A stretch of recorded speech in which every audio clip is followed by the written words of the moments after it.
우리들의 교회 성도님들, 이제 새롭게 강의가 시작이 되어집니다. 오늘부터 영향력은 넓게라는 그러한 주제를 가지고 사도행전의 말씀을 같이 나누려고 합니다. 우리들의 교회가 개척이 되어지고 2011년도에 사도행전의 말씀을 같이 나누었습니다. 10여 년의 세월이 지나서 이제 다시 한번 우리들의 교회가 처음 시작할 때의 그 마음을 다시 한번 마음에 새기는 그러한 시간이 되었으면 좋겠습니다. 사도행전의 말씀을 같이 나누는 가운데 그러한 은혜가 있기를 간절히 소원합니다. 누가복음과 이 사도행전은 연결되어 있습니다. 그러니까 예수님 그 시대에는요, 책이 아주 두꺼우면은 이 책을 갖다가 두 권으로 나누게 되어집니다. 누가복음과 사도행전의 주제는 하나님의 나라입니다. 그런데 이 누가복음은 하나님 나라의 시작에 대해서 말씀을 하고 있고, 그리고 사도행전은 하나님의 나라의 확장에 대해서 말씀하고 있습니다. 다시 얘기하면은 하나님 나라 1편이 바로 누가복음이고, 하나님 나라 2편이 바로 사도행전이 되겠습니다. 오늘 제목 같이 한번 읽어봅시다. 시작. 민들레 홀씨 하나가 큰 숲을 이룬다. 오늘 제목 너무 좋죠. 민들레 홀씨 하나가 큰 숲을 이룬다. 부제는 무엇이냐면은 비전이 시작된 곳, 그리고 하나님 나라 비전의 실현이라는 그러한 부제를 가지고 같이 은혜를 나누고자 합니다. 우리들의 교회 성도님들, 민들레 홀씨를 잘 아십니까? 우리들의 교회에 사택 앞에 있는 잔디밭에 보면은요, 참 민들레가 많습니다. 그리고 여러분들이 우리들의 교회 현관 앞을 딱 나가면은 바로 물이 내려오는, 지붕에서 물 내려오는 홈통 바로 앞에 민들레가 뿌리를 깊이 내리고 꽃이 펴 있는 것을, 그 다음에 또 지금은 꽃이 졌지만은요, 민들레가 지금 살아 있는 것을 여러분들이 보게 되어질 것입니다. 이 민들레는 뿌리를 깊이 내리는 그러한 식물입니다. 그렇기 때문에 짓밟아도 잘 죽지 않습니다. 아주 강한 그런 그 생명력을 가지고 있죠. 그리고 이 민들레는 꽃이 지고 나면은요, 솜털 같은 깃이 달린 씨앗들이 나오게 되어지는데, 이 민들레 홀씨를 갖다가 하나 딱 꺾어서 바람을 이렇게 불게 되어지면은 민들레 홀씨가 그 바람에 날아가게 되어집니다. 그러면서 그 민들레 홀씨가 이제 사방으로 퍼지게 되어지고, 그리고 그 민들레의 숲을 이루는 것을 보게 되어집니다. 아이들이 이 민들레 홀씨를 부는 것을 너무나도 재밌어해요.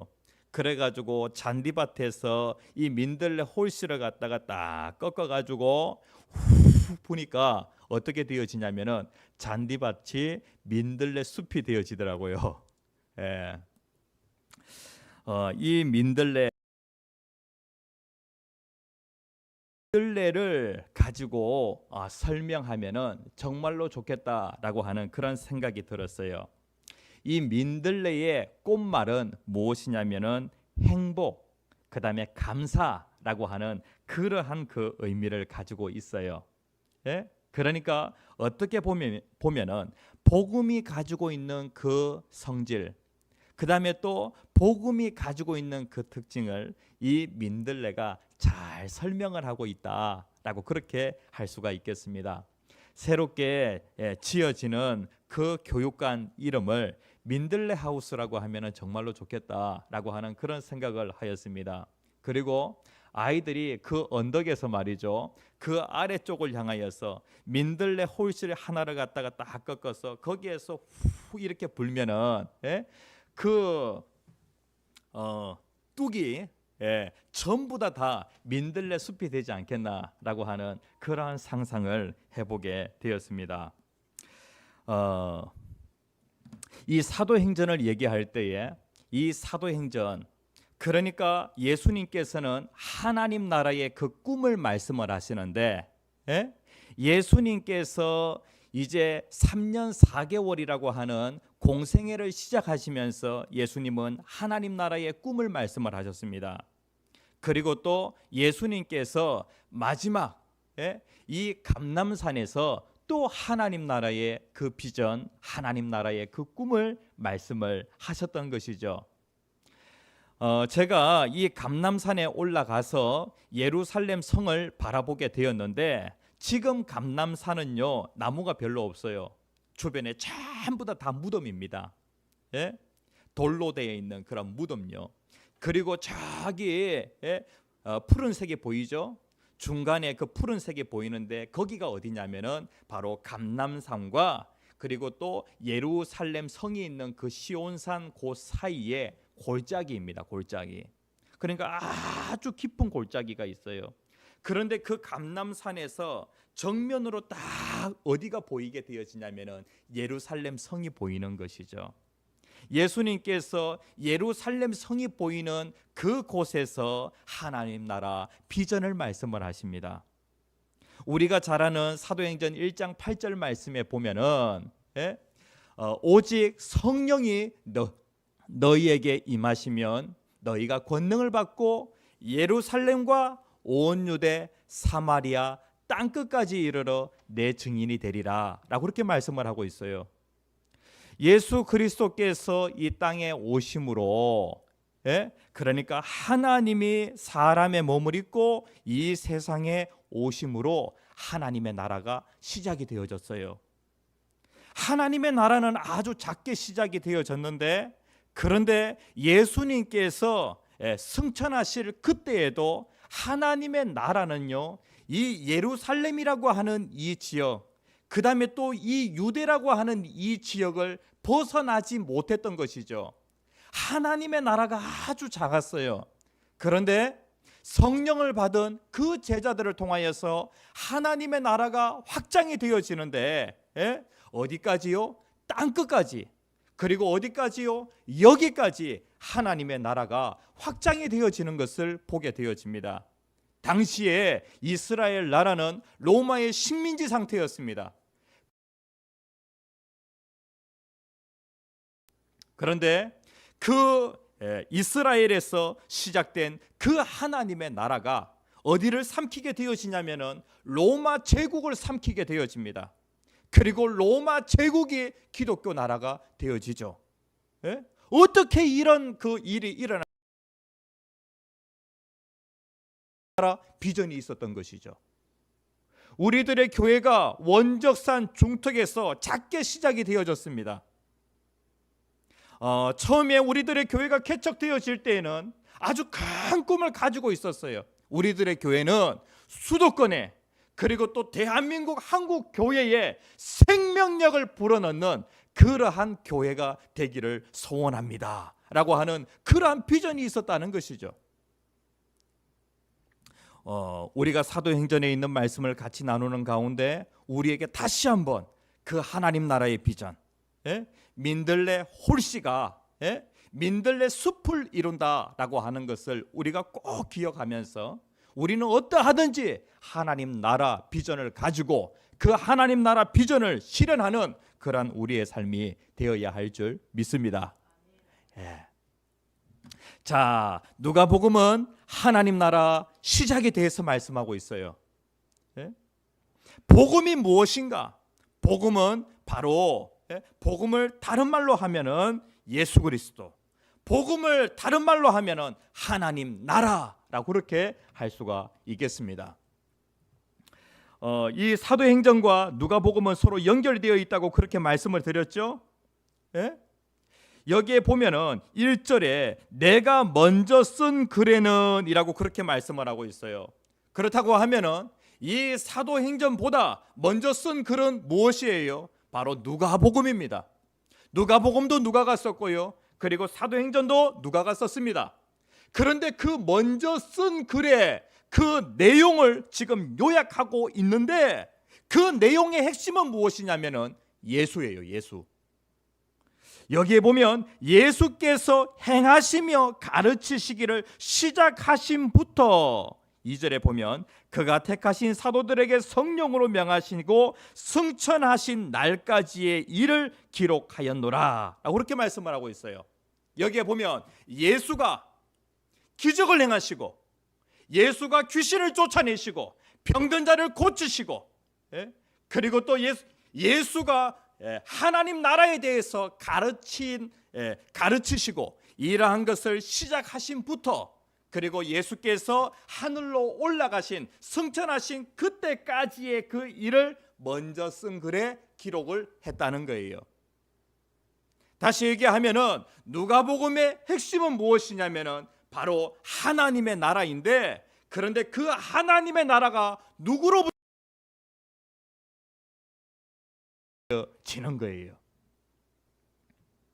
그러면서 여기에 보면 예수님께서 특별히 하나님 나라에 대해서 말씀을 하시는데 십자가에 못 박혀 죽으신 그 예수님께서 3일 만에 부활하십니다. 그리고 부활하신 그 예수님께서 40일 동안 계시면서 제자들에게 한 10번 정도 나타나셨어요.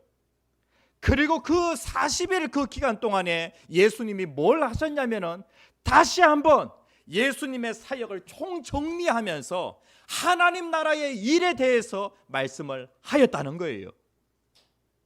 3절 말씀에 보면은 40일 동안이라고 그렇게 말씀을 하고 있어요. 이스라엘 백성들에게 있어서 숫자라고 하는 것은 나름대로 그 숫자가 가지고 있는 의미가 있어요. 40이라고 하는 그 숫자는 이스라엘 백성들에게 어떠한 의미를 가지고 있냐면은 충분한 시간이라고 하는 의미를 가지고 있어요. 예수님께서 이 40일이라고 하는 그 기간 동안에 부활하신 그러한 모습으로 제자들과 함께 하셨다는 것이죠. 그것이 제자들에게는 충분한 시간이었다는 거예요. 자, 그런데 40일 동안 정말로 중요한 얘기 해야 되지 않겠어요? 어떠한 얘기를 하였냐면은 여기에 보면 하나님 나라의 일을 말씀하시니라 라고 그렇게 말씀을 하고 있어요. 하나님 나라의 일을 말씀하셨다. 예수님이 마지막에 무슨 말씀하셨냐면은 하나님 나라의 일을 말씀하셨다는 거예요. 자, 그러면은 예수님이 처음에는 무슨 말을 하셨을까? 마지막에 예수님이 하나님 나라의 일을 말씀하셨는데 그러면은 처음에는 무슨 말을 하셨을까? 마가복음 1장 14절에서 15절 말씀에 보면은 세례 요한이 잡힌 후 예수께서 갈릴리에 오셔서 하나님의 복음을 전파하여 이르시되 때가 찼고 하나님의 나라가 가까이 왔으니 회개하고 복음을 믿으라 하시더라 라고 그렇게 말씀을 하고 있어요. 우리들의 교회 성도님들, 예수님께서 처음에 무슨 말씀하셨냐면은 때가 찼고 하나님의 나라가 가까이 라고 그렇게 말씀을 하셨어요. 그래서 누가복음은 하나님 나라의 시작에 대해서 말씀을 하고 있고, 그 다음에 사도행전은 하나님 나라의 확장에 대해서 말씀을 하고 있는데, 이제 예루살렘이라고 하는 그 울타리, 이스라엘이라고 하는 그 울타리, 복음이 이제 그 울타리를 넘어가야 되지 않겠어요? 그런데 이 복음이 울타리를 넘어가는데 누구를 통하여 복음이 넘어가냐면은 제자들을 통하여, 하나님의 교회를 통하여 그 울타리를 넘어가는 것을 보게 되어집니다. 예수님께서 하나님 나라의 일을 말씀하시면서 하나님 나라의 비전을 말씀합니다. 하나님의 나라는 이렇게 확장될 것이다 라고 그렇게 말씀을 하고 있어요. 예루살렘에서 시작해서 온 유대, 사마리아, 땅끝까지 하나님의 나라는 확장될 것이다 라고 그렇게 예수님께서 말씀을 하신 것이죠. 자, 오늘 이 말씀 속에서 예수님의 제자된 우리가 하나님 나라의 비전을 무엇으로 실현할 것인가, 그 다음에 또 어떻게 실현할 것인가, 어디에서부터 실현할 것인가, 이 세 가지에 대해서 같이 말씀을 나누려고 해요. 하나님의 나라를 실현하려고 하면은 무엇으로? 첫 번째, 하나님의 나라를 실현하려면은 복음으로 실현해야 되는 거예요. 바로 복음이에요. 복음. 우리들의 교회가 붙잡아야 될 것이 무엇이냐면 예수예요. 예수. 예수가 아니고서는 하나님 나라를 이룰 수가 없어요. 우리가 예수 정말로 잘 믿어보려고 이 산속에 왔어요. 그리고 이 세상은 점점 세속화되어 가고, 그리고 또 세상 한가운데에서 신앙을 지킨다라고 하는 것이 정말로 힘든 일인데, 예수를 정말로 잘 믿어보겠다고 21세기의 청교도인이 되어서 신앙의 자유를 찾아가지고 신대륙으로 간 그 청교도인들 같이 우리가 정말로 예수 잘 믿어보려고 다시는 교회에 상처받지 않고, 다시는 우리의 신앙이 환경에 의해서 흔들리지 않는 그러한 사람으로 우리가 잘 살아보려고 이 산속으로 오게 되어진 거예요. 그런데 우리들의 교회가 붙잡아야 될 것이 무엇이냐면은 복음이라는 거예요. 예수를 붙잡아야 된다는 거예요. 초기에는 우리가 현수막을 딱 걸어놨어요. 우리들의 교회에서 예수님을 만나면 인생이 달라집니다 라고 그렇게 현수막을 내걸었어요. 우리가 계속해서 누구를 붙잡아야 되냐면 예수를 붙잡아야 돼요. 예수님의 제자들은 무엇에 관심이 있었냐면 예수님이 계속해서 하나님 나라를 말씀만 하시니까 그들 가운데 이러한 오해가 생겼어요. 주께서 이스라엘 나라를 회복하심이 이때니까 이런 질문하고 있어요. 그러니까 예수님은 계속해서 하나님의 나라를 말씀만 하고 있는데, 그런데 이 제자들의 마음 가운데는 어떠한 생각이 있었냐면은 바로 이스라엘이 로마로부터 독립을 하여서 정치적으로 그리고 또 사회적으로 이 이스라엘이 강성하게 되어지는 것, 그러한 것들을 생각했다는 거예요. 예수님의 제자들이 예수님이 행하시는 그런 기적들을 보게 되어질 때, 이야, 이분을 왕을 삼아가지고 이분이 이스라엘을 다스리면은 식량 문제 해결되겠다, 그 다음에 또 건강 문제 해결되겠다 라고 생각을 하고 예수님을 왕 삼으려고 합니다. 그런데 예수님은 거기에는 관심이 없고 예수님이 십자가 지시겠다고 합니다. 그리고 예수님이 십자가를 지시고 예수님이 돌아가셨습니다. 제자들은 완전히 모든 희망이 다 꺾인 것이죠. 그들의 그 상태는 어떠한 상태냐면 자포자기하는 그러한 상태였습니다. 그런데 그 죽으셨던 예수님이 다시 살아나신 거예요. 다시 그들의 마음 가운데 뭐가 꿈틀대기 시작합니까? 이스라엘 나라의 회복. 야, 이분은 죽음도 이기신 분이시네. 이분이 왕이 되면은 죽음의 문제도 해결할 수 있기 때문에 우리가 전쟁을 한다고 할지라도 그 전쟁에서 우리는 승리할 수밖에 없어. 이러한 그 생각을 가지게 되어진 거예요.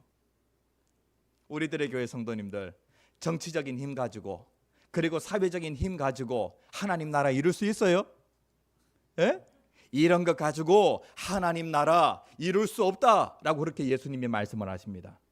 하나님의 나라를 이루려고 하면은 무엇을 붙잡아야 되냐면은 바로 복음이다라고 그렇게 말씀을 하고 있어요. 그 이스라엘이 강한 그 힘을 가진다. 그래서 로마에서 독립을 한다.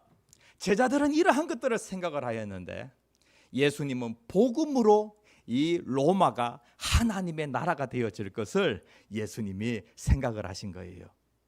그리고 시간이 지나서 무슨 일이 벌어지게 되어지냐면은 로마가 기독교 나라가 되어집니다. 예수님에게는 이러한 비전이 있었던 것이죠. 그렇기 때문에 예수님의 제자들이 붙잡아야 될 것이 바로 복음이고, 그리고 예수님의 제자들은 복음의 증인으로서의 삶을 살아야 하는 것이죠. 우리들의 교회 성도님들, 우리들의 교회가 하나님의 나라가 되려고 하면은 어떻게 해야 되냐면은 어떠하든지 복음 전해야 합니다. 어떠하든지 예수님께 초점을 맞춰야 됩니다. 그래야 내 인생이 달라지고 내 이웃의 인생이 달라지게 되어집니다. 그러면서 하나님의 나라가 임하게 되어지는 것이죠.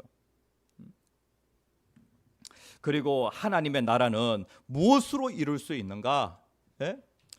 복음으로 이룰 수 있다. 그러면 어떻게 이룰 수 있는가? 너희에게 임하시면 너희가 권능을 받고라고 그렇게 말씀을 하고 있어요. 우리가 보는 이 한글 성경에는 보면은 성령이 임한다라고 하는 내용이 먼저 나오고 그 다음에 권능을 받고라고 하는 단어가 나와요. 그렇죠? 그런데 원어 성경에는 중요한 것을 앞에다 뺍니다. 성령이 임한다라고 하는 그 내용보다도 그 앞에 있는 내용이 무엇이냐면은 권능을 받고가 먼저 나와요. 그러니까 우리가 하나님 나라 비전을 이루려고 하면은 어떻게 해야 되냐면은 성령의 권능을 받아야 한다는 것이죠. 성령께서 우리에게 무엇을 주시냐면은 권능을 주세요. 다시 얘기하면은 힘을 주세요. 하나님의 나라는요, 이 바리새인들을 향하여 예수님께서 말씀을 하시는데, 하나님 나라가 어떠한 그런 성질을 가지고 있는지 그 부분에 대해서 말씀을 하고 있어요.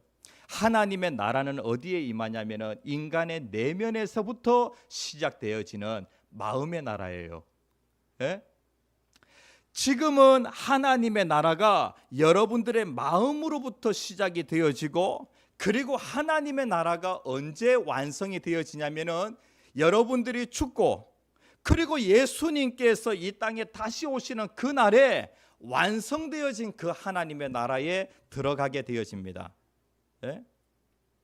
그런데 여기에 보면은 누가복음 17장 20절 21절 말씀 같이 한번 읽어봅시다. 시작. 바리새인들이 하나님의 나라가 어느 때에 임하나이까 묻거늘 예수께서 대답하여 이르시되 하나님의 나라는 볼 수 있게 임하는 것이 아니요 또 여기 있다 저기 있다고도 못하리니 하나님의 나라는 너희 안에 있느니라.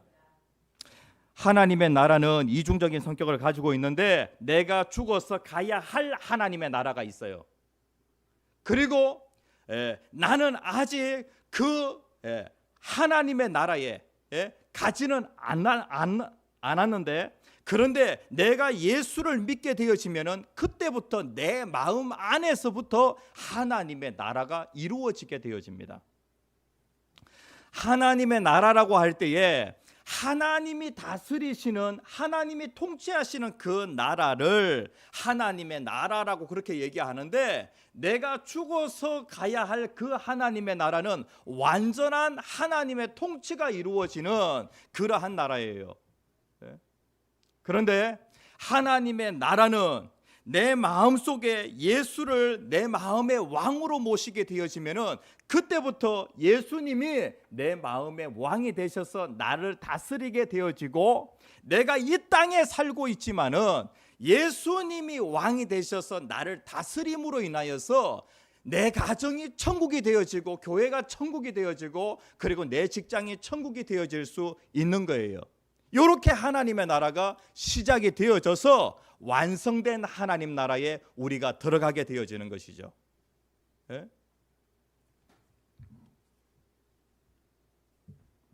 그런데 이 하나님의 나라는 내 마음에서부터 시작되는 하나님의 나라이기 때문에 누구의 도움이 필요하냐면은 성령의 도움이 필요해요. 사람 마음 바꾼다라고 하는 것이 결코 쉬운 것 아니에요. 그런데 하나님이신 성령님은 사람의 마음을 근본적으로 바꾸실 수 있는 그러한 분이에요. 자, 하나님의 나라의 비전을 이루려고 하면은 우리가 복음을 들어야 되고, 그 다음에 또 복음을 가지고 그 사람 가운데 그 사람이 믿도록 하려고 하면은 우리가 성령의 권능을 받아야 되는 거예요. 믿게 하시는 분은 누구시냐면은 바로 성령님이세요. 성령님이 아니고서는 절대로 예수를 구주라고, 그리고 또 예수를 하나님으로 그렇게 고백할 수가 없는 것이죠. 이렇게 하나님의 나라가 실현이 되어집니다. 자, 그리고 세 번째로 이 하나님의 나라는 시작이 되어지는데 어디에서부터 시작이 되어지냐면은 예루살렘에서부터 하나님의 나라가 시작이 되어집니다. 8절에 보면 예루살렘과 온 유대와 사마리아와 땅끝까지 이르러 내 증인이 되리라 라고 그렇게 말씀을 하고 있어요. 그러니까 하나님의 나라가 되어지면은 하나님의 통치가 이루어지게 되어지면서 모든 것들이 변하게 되어지는데, 그런데 이 하나님의 나라는 나를 중심으로 내 가까운 곳에서부터 하나님의 나라의 그 변화가 일어나게 되어진다는 거예요.